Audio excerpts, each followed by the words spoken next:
ngendaba enkulu kakhulu no Dr. Ndlovu, Dr. Isindlovu. Sibheka nje isifo senhliziyo namhlanje, heart attack. Uzosithatha ke esibeka na njengoba sazi ukuthi isifo senhliziyo sinemthelelo eminingi emibi, stroke, kufaka phakathi ke stroke, futhi kuphinde kube isifo esibi ngaloluhlobo lokuthi sidlula nemphefumulo yabantu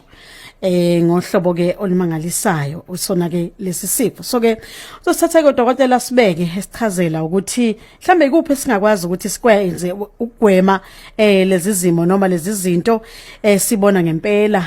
zenzeka ngalendlela zikhozwa isifo senhliziyo. Singayinakelela kanjani inhliziyo yethu njalo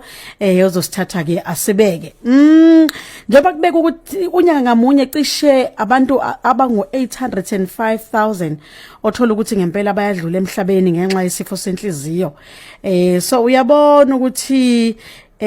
makubalela ku 200,000 abantu vele uthola ukuthi basifinyelela ekutheni baphathwe isona lesi sifo. Isimo sibhlungu lesi ngohlobo oluyisimanga. Dokotela, asithathe ithuba sikubingelele sikwamukele emsakazweni izinomzansi FM. Ibingelele kakhulu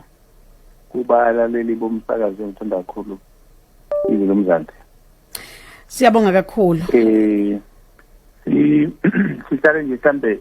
ngisale sengingena kulokho oqale ngakho ukuthi kuyisifo esisabalale kangakanani noma bangakanani abantu abathintwa isona. Asibuka nje abantu ngokohlelo nje ngelokunyana emhlabeni wonke jikelele 31% wabantu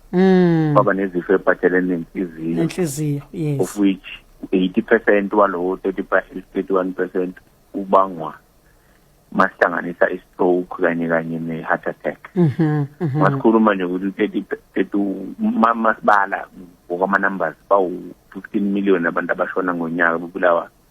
izifo eziphathelene nemithambo yegazi nenhliziyo. Ukuthi 80% walapho usuqondene ne-heart attack nje ne-stroke kuphela. Abashona ngonyaka bangakudokotela. Yona impela leyo number lesishoyo ukuthi 80% walo 15 million. 15 million. Abantu abangaphezulu kwa mhlawumbe masithi 80% walo kunjena no 15 million uza la ko 13 million ngonyaka nje emhlabeni wonke abantu abashonayo ngenxa yokuhlaselwa lesi futhi heart attack. Into evele iqhamuka esikhaleni isifo esithanda uba ingozana, so ngingafuna sithathe kalula. Asingene mhlambe ukuthi inhloboni yesifo yona lena esikhuluma ngayo dokotela, akusichazela nje kafushane. Masikhuluma nge-heart attack sikhuluma lapho inhliziyo nokubolwayo ingasitholi ukusaplayeka kwegazi okwanele. Sokona ukublockeka okwenzakalile emthambeni yegazi noma kusuka khona ukubaqaka komthambo wegazi. Now masikhumbula ke noma mhlambe senzele umlalelo ngene ukuthi sizokuqala sikhulume nje ngenhliziyo uqobolwayo ukuthi inhliziyo phela isitho somzimba, it's an organ. Bese banezifo ezihlukene. Last week sikhulume nge-heart failure, namhlanje sikhuluma nge-heart attack. Izinto eziwu-2 lezo ezingesona into yodwa ezinakho ukuhlobana kodwa ziyona into yodwa. So namhlanje ke sikhuluma ngakho ukuthi inhliziyo umsebenzi wayo ukuphampa igazi. Umuntu nje inhliziyo yakhe cishe ilingane isize yonke esuke ifinqile, ihlala center nesifuba bese ibheka ngaka left ukucija kwayo isakucija nje ukuthi uyibone mhlawumbe uyithatha esilwaneni njengenkomo noma imbuzi cishe ifane nje nomuntu kanjalo bese le ndawo ngathi ithanda ukucija esikubiza nge-apex kuba iyona ke lebheke ngaka left. Iyo ke ezivamisa ukuyizwa masithinta ngezandla sesithi inhliziyo ngaka left and right center. Umsebenzi wayo ke ukuphampa igazi leli side lesithi lingaka left noma sithi lingaka right yiyo lamukela igazi libuye emzimbeni ebese ilidlulisela emapashini ithole oxygen bese liletha ka left wenhliziyo mase kuthiwa ka left seliyahamba ke seliya emzimbeni wonke lihambisa ukudla ne-oxygen. Izakhamzimba nje idingakalayo nama-minerals nakho konke okudingakala emzimbeni wonke ne-oxygen. Umsebenzi wenhliziyo nje lo ungibonakele lutho ilokho bese kuthi yona qobo la inhliziyo njengoba iphampa nje igazi ithi liphampa kube kunemthambo vele elisupplyayo khona ngoba nayo inhliziyo isitho esiphilayo esidinga igazi beyithi liphampa nje linye liphucuke ngembobo ezithize lingene emthanjeni lezo supply yona qobo la inhliziyo so masikhuluma ke ngeheart attack sikhuluma ngokuphazamiseka ke kwaleyo mthambo esuke supply inhliziyo ziningi into ezingayiphazamisa-ke ngaphazanyiswa ukuthi kube nehluli isikhathi ningi okujwayelekile ukuthi kuye kwakheka ihluli elakheka kancane noma into ekuthiwa iplaque qala kube neplaque kuba ngathi la kulimele khona iy'ndonga zemthambo bese kutholakala sekulimaleni kwayo bese kutholakala into ey'fana no-cholesterol no-calcium zakhela-ke kuleyo ndawo elimele kuya ngokuya njalo zakhela zikongelelana kugcine ngathi kuyavaleka alisagelezi kahle ngoba wona wabona umuntu mangabe usinki lo sesiwusebenzisa ukuthi usinki ukuthi isikhathi uqala ungathi uma ujwa ukudraina waqeda ukwasha izinto ubona ngamanje ngathi sefuna ukuhamba kancane before ublockade usuke usukutshela ukuthi kunezinto ezithanda ukubhlokha kuqala lokhu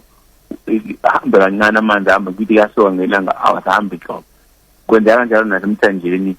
eyegazi ukuthi kuyeqala ngazuthi kuhamba kunaro kancane iba imigudu yangokuncipha ukudlula kwegazi kusoka bese vele kwenzeka ihluli makelenzeka nje vele limboze nje ngasadlula igazi kuleyo ndawo ilokho sekubiza nge-heart attack kwabanye kwenzeka uthola ukuthi umthambo akho lutho olublockile wona vele ubukake ngezathu ey'thize bese vele uvaleke bese engasakwazi ukudlula igazi bese lokho sekubiza ngokuthi-ke i-heart attack. I-heart attack ilapho inhliziyo ingxenye ethize inhliziyo ingasalitholi igazi ngokublockeka kwalowo mthambo lo. Ngizwa kahle kakhulu dokotela ngifuna ukubheka mhlawumbe ukuthi ubani ongaba sengcupheni dokotela ukuthi ahlaseleke lesimo. Ababa sengcupheni ilaba bahlukanisa ngegaba ehlukahlukene angibeka kanjani. Okwamanje abesilisa kuseyibo ngezathu zokungafani kwama-hormones ethu abantu besifazane until mhlawumbe bangene ku-menopause ileli kuthiwa i-estrogen hormone yabo iyabaprotecta ngaphandle-ke uma ukuthi basebenzisa kakhulu into zokupreventa ngoba gcine sezenza ukuthi igazi lishube agcine naye esengcupheni uma ke lahluba igazi abesihamba gcine selilenza ihluli kublockeke usathi leyo blockage yenzeka lapha enhliziyweni kodwa nje ngokujwayelekile abantu besilisa ngokwegenda abantu besilisa basengcupheni uma bakhandana nabesifazane bese kuzoba umuntu ongazijwayele ukuzivocavoca ungazijwayele ukuvocavoca kushithi igazi alikujwayele ukuhamba likhululeke ligijime emthanjeni naye evule kahle kahle bese kuthi okwesithathu kuba nalekhi i-cholesterol. I-cholesterol ayihlangene ne-weight yomzimba amafutha nje la sasebenzayo ekudleni isikhathi esiningi owathole komajarini wathole amafutha lawa amanoni enyameni esiyidlayo esikhumbeni nje senkukhu ikhona kuzoba lamafutha lawo wholesome nobani lawo sesiwathenga amabhushi kumela njalo njalo ngisho namakinata nayo cholesterol nokudla into ezo-full cream njalo full cream ugcwele i-cholesterol so lezi njengalezo ngisho ngomzimba awuzimukile kodwa ngisho isilento njalo iyakwazi ibe phezulu yona egazini i-cholesterol laba bese kuba ne-cholesterol ephezulu bazoba nenkinga. Umuntu onesifo sashukela usengcupheni ukuthi angaba nayo i-heart attack. Umuntu one-BP usengcupheni ukuthi angaba nayo i-heart attack. Basikhuluma nge-cholesterol ne-BP noshukela nomuntu obhemayo lento zo-4 inkinga yazi ukuthi zilimaza imithambo yegazi mayisilimela imithambo yegazi kuba lula ukuthi kwenzeke lento ade ngisho ukuthi kufike ko-cholesterol bazofike banamathela lapho bese benza iguma nokungathi kuyi-speed hump masayidi umabili noma esayidini elilodwa kanjani no-calcium bazongena lapho ukuthi kusuke kwenzeka la ihluli lento zo-4 ngiphinde futhi cholesterol ephezulu u-BP isifo se-BP isifo seshukela kanjalo nokubhema ugwayi lezo zinto lezi zinkinga bese ukuthi-ke nokuphuza-ke nje lokhu uphuzo oludakayo nakho futhi kuyabalwa ey'ntweni ezingaze zikwenza ube nenkinga yazi kunalento yokuthi hayi iwayini kwathiwa uma unewayini kanye ngosuku iglasi uyavikela i-heart attack siyazi ukuthi abantu bakithi bafanele besho nje abakwenzi lokho nanokuthi into engenalo iphepha le-science mina engingalithatha ngilibekela phambi kwakho ngithi nasi i-study sake senziwa sakuprove lokho kuyinto nje popular kodwa kuyaphikiswana ngayo kusona into engihamba ngayo mina njengodokotela ngithi ngoba nomunye uzosho kanjalo uzosho ngoba mhlawumbe wafunda lelo phepha elivuna lokho waqhamuka umunye wathi kodwa sisendele thina i-study sakuphika lokho so into questionable leyo ngisho kanjalo ngizwa kahle kakhulu kodwa nje utshwala nje ngokujwayelekile buyakwenza ukuthi ube ne-heart attack masile kunye bese kuba nalento eyenzakalayo-ke yokuthi ukuphuza ama-energy drink singayikhohlwa nayo bazolimala abantu ama-energy drink mawuwaphuza lokhu siyazi ukuthi isikhathi kungenzeka udrive uzuzibona inyozela but uhambo lungakapheli kuyofuneka luphungule break umgaqo uma ubona mhlawumbe hayi usendaweni engekho safe noma esemazivuma mhlawumbe ungayiphuza-ke phela ngaleso sikhathi sengaze udala ingozi emgaqweni ngokuthi usakuphuza i-energy drink kodwa nje yona uqobo lwayo asikukhuthaza khona abantu thola ukuthi nje seyiphuza everyday yakhe mayiqala noma ngisho ekuseni nje kungonakele lutho athi angizwa kahle mina ngayiphuzile hayi lo muntu ifake engqoqweni sisindi yokuba ne-heart attack izinto lezi ezisengqoqweni elikhona nokungayinaki i-weight kuyakwenza ukuthi mayisi aba out of control i-weight kuyakwenza ube sengqoqweni ukuthi ungaba ne-heart attack futhi nakho lokho ngikuzwa kahle kakhulu dokotela siyabonga mlaleli ulayila umsakazo izwi lomzansi u98.0 FM ohlelweni senza kwenzeke ku line wethu sikhuluma no Dr Esindlovu yasithatha yasibeka ukhumbuleke ukuthi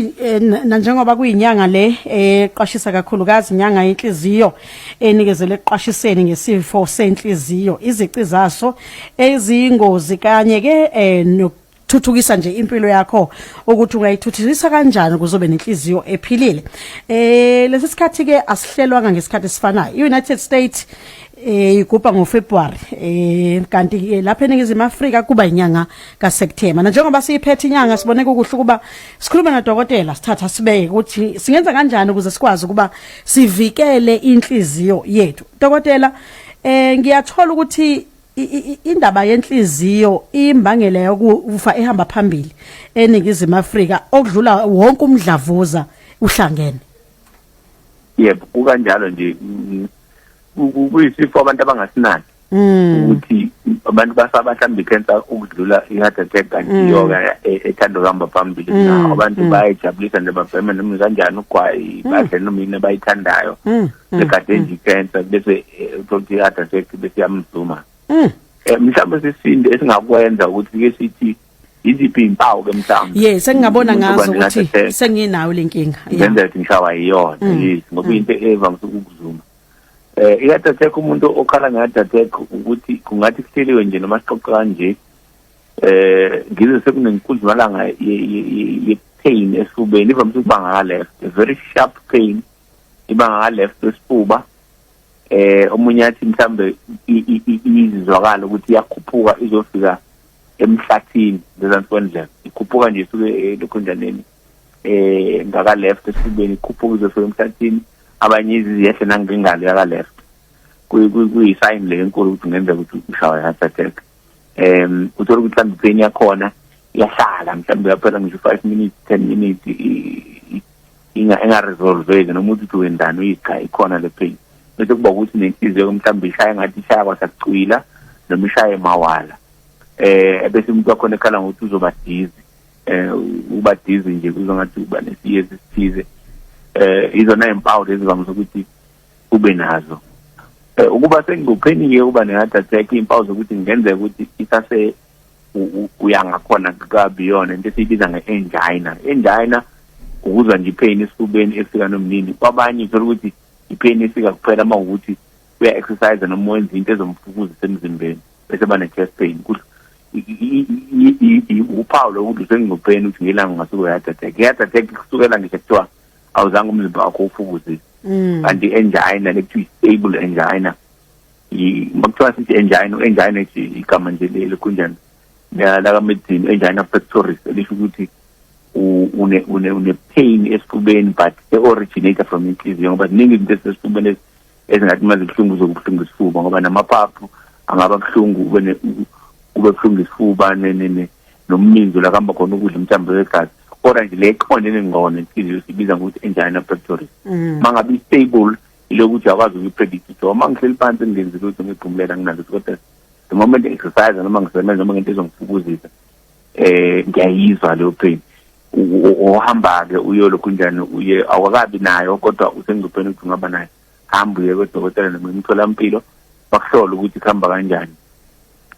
iyona impawu lezo ezivamise ukuthi zibe khona ke kubantu abasuke behlaselwa lo sifo leso and njengoba ngishilo ukuthi ayikhethi ngokweminyaka yebo nivamise ukuhlasela mhlawumbe abantu singasho ukuthi abantu sebedlulile ko-40 iningi lapho but siyakubona kulezi zinsuku ngenxa yabo njalo ama-energy drinks nokubhema abantu abaningi basukubhema bathini yindloku lama-electronic cigarette akhona njengamanje yes la othola ephuma intuthu yebo abantu bayitshela ukuthi lokho akusafe cha if nakho yebo awumahapi noma vape kunjani kunakho kuyakwazi ukuthi kwenze kube ne-heart attack kune-risk efanayo nje nosililithi waziyo lo obhenywayo onokhokho so abantu bangazikhohlisi ukuthi hayi mangenza lokhu no-happy nolokhu njani ngizoba ngcono cha kune-risk efanayo ungaba nesifo senhliziyo ube ne-heart attack from lokho and akhona ama-incident ukuthi phela ey'ndaweni zokujabula bangakufihlela uma ukuthi kube nento enjengaleyo ukuze kungabi ibadalela igama elimbi kodwa nje kuyenzeka thina sike sizwe abantu abasuke beye khona uma sithola ama-calls into esetatazeka ayibonanga ukuthi banibani lana besambe endaweni ethize ngento njani yazi kuyenzeka asikubambe kafushane dokotela siyey'ndabeni ey'finqiwe sikhuluma alright ke sibonge kwintokazi kwamasondo nendaba esinikeze zona sikhuluma ngendaba ye-heart attack no-Dr. Ndlovu yasithatha yasibeka uyasichazela nangezinto eziwubungozi esizenzayo singazi ukuthi ngabe lezi zinto ziyosiholela enkingeni engaka yesifo senhliziyo njengoba ke mlaleli kuvela kuba ey'fonto zezifo zenhliziyo nemithambo yegazi okuhlanganisa ke nesifo senhliziyo nesifo sohlangothi onyakweni edlule kwavela ukuthi cishe nje 49,000 ngosuku emhlabeni abantu othola ukuthi bayadlula ngenxa lesi sifo so indaba ezimbi kakhulu lezi kodwa uthi udokotela ikhona indlela esingayenza ukuze sikwazi ukuba sigweme lokho ukuthi sinakekele ngokuyivocavoca ngokunjalo nokudla esikudlayo dokotela ngifuna ukuzwa ukuthi umlaleli ozothi vele mina nginayo lenkinga mhlambi kupho ongakwazi ukuthi umkhuthaze ngako ukuthi ikuphi mhlamba ngagxila kona kakhulu ukuze akwazi ukuyilekelela mhlambe ekudleni akudlayo ngizwile uthinda nendaba yokuyivocavoca yebo sisindi ngicela abantu bakithi ba-investe ey'mpilweni zabo ngiqale nje lapho kwesikhathi ngiyangibona noma ngithi ngiyamyalela umuntu senize ngambhalela ngisho referral ukuthi akayo-dietitian ezokuyona ezomluleka vele abona ngathi hayi i-dietitian umuntu nje ozomtshela uma ukuthi fanele angithi cha ama-dietitians abantu abama-professionals abatrainiwe abaziyo ngezifo ey'thize ukuthi isifo esithize kanje ukudla okunje kusenza sibe wesikanti ukudla okunje kusenza sibe ngcono ozospenda isikhathi nawe ekhuluma ngaleyo phathi mina uma ngihleli nawe ngisho kuthiwa ngispende u-30 minutes wonke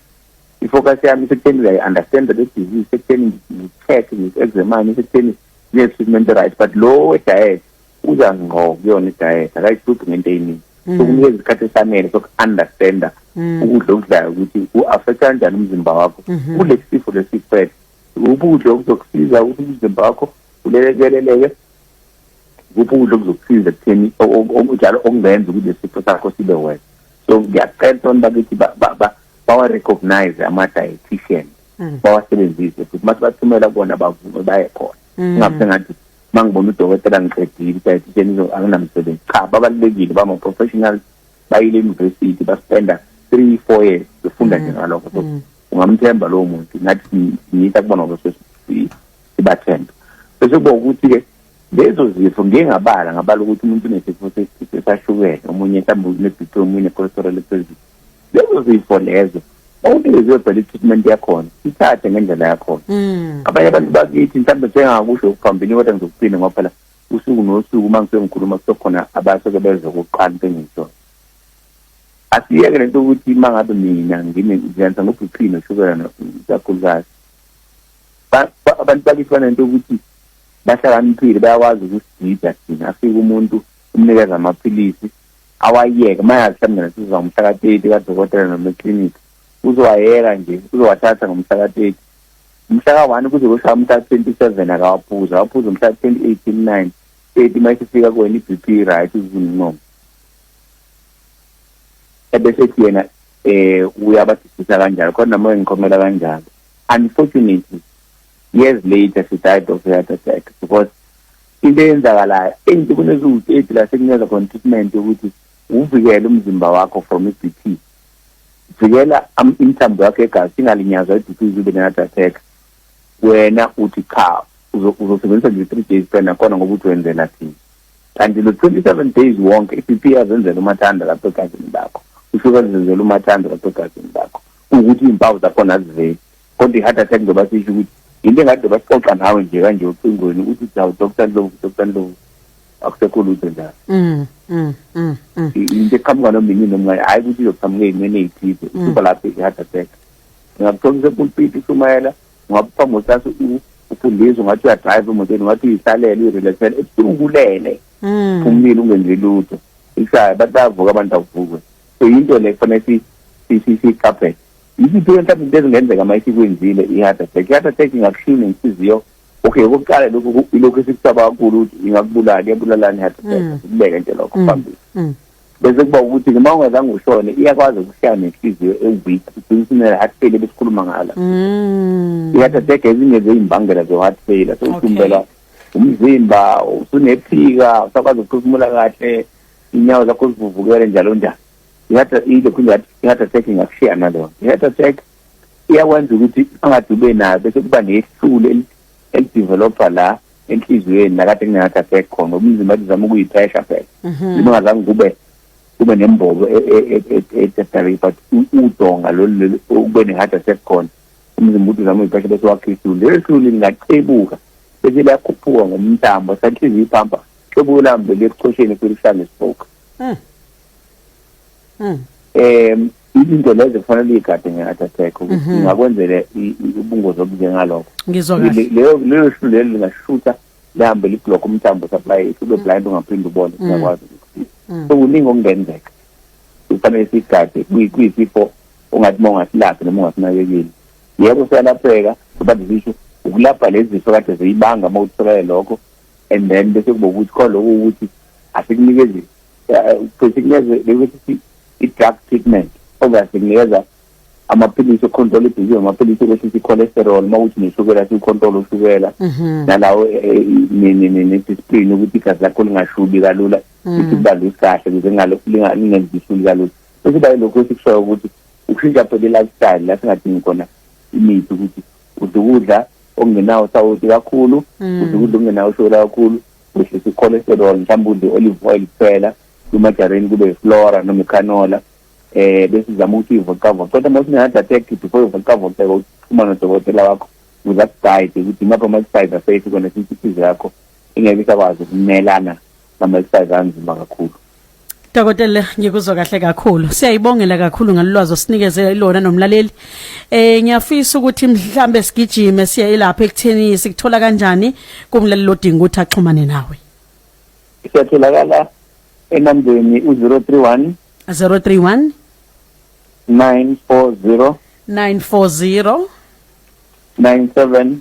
97 61 enye 081 424 19 36 yebo. Sibonga kakhulu dokotela ukukhuluma nawe emsakazweni iZilomzansi FM namhlanje sibonga nangethuba osinikeze leso lona kuyisenza kwenzeke. Ubonga thina inkosi ngibusise. Amen. Sivela ku Dr. S Xose kakhulu umlaleli singasikwazi ukunikeza ithuba lokuthi ukwazi ukuyibuzela ngenxa ukuthi siphuthuma lapha ya kwa FNB ku Mr Senzo Myeni kuba siyokhuluma naye namhlanje. Kwamanje ngigijime